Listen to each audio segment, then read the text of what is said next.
Okay, Assalamualaikum warahmatullahi wabarakatuh. Saya Alfiah Kalina binti Jamal, mewakili Fadilah binti Yusuf dan Hafizatul Akmal untuk membentang penggunaan Quizizz. Okay.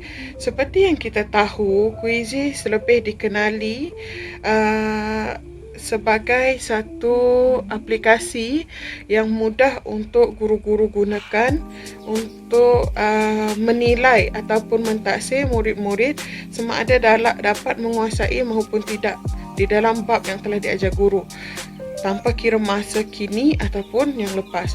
Tambahan kini, Quizizz ini kian terkenal apabila murid-murid dan guru semuanya belajar daripada rumah. Okey, cara penggunaan Quizizz ataupun cara untuk kita mencipta quiz di dalam Quizizz, mula-mula kita layari web http quizizz.com. Klik pada login dan login menggunakan Gmail atau daftarkan username dan password. Okey, seterusnya untuk kita bina soalan, setelah kita dapat login, kita akan nampak view seperti ini, dan untuk kita bina soalan, kita klik pada create. Di situ kita dapat create soalan ataupun latihan yang kita nak buat. Okey, sebelum itu kita juga boleh mengupload ataupun update profil kita, masukkan gambar, namakan quiz dan bahasa serta mod. Di sini kita akan pilih mod dia sama ada dia private ataupun public. Private digunakan untuk dikongsi, untuk tidak dikongsikan dengan pengguna yang lain. Hanya dapat dimasuk oleh murid-murid kita sahaja. Manakala private atau manakala public, dia boleh dikongsi untuk semua. Maksudnya di situ semua pengguna boleh menggunakannya. Okey, tak terkawal.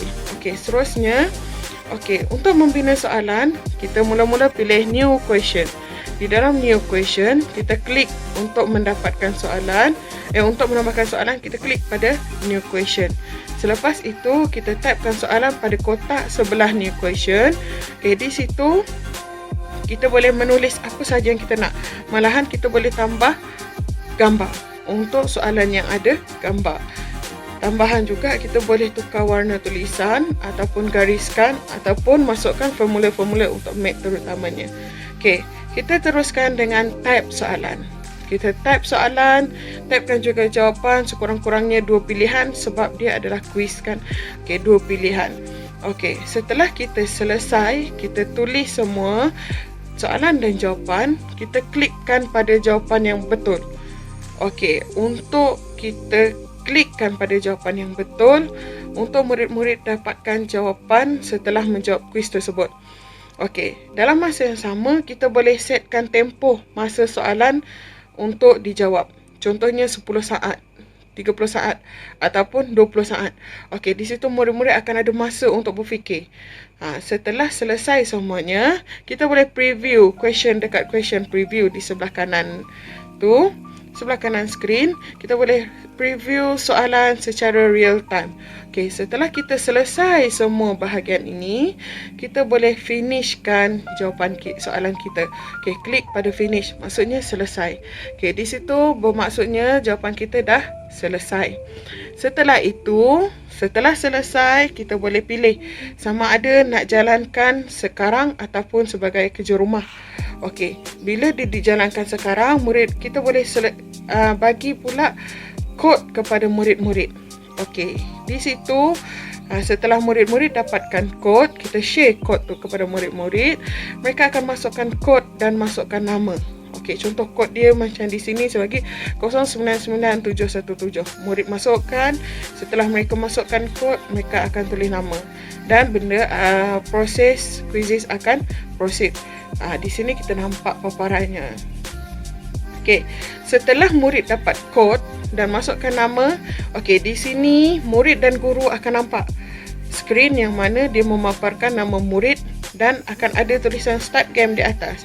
Okey, bila semua murid dah masuk, maksudnya dia dah bermula. Pada paparan ini juga, guru akan kelihatan senarai peserta. Okey, bila semua peserta telah masuk, kita bolehlah minta murid-murid ataupun peserta klik start game. Okey, setelah klik start game, semua dah jawab. Okey, di sinilah kita akan nampak guru akan dapat keputusan seperti ini. Okey, kita boleh nampak contoh di sini Harry. Okey, dia ada 3 soalan. Harry dapat jawab soalan 1, tapi soalan 2 tak dapat, soalan 3 dapat. Okey, di sini kita akan nampak kedudukan murid itu. Okey, di sini juga kita boleh ekspor semua keputusan ini kepada Excel.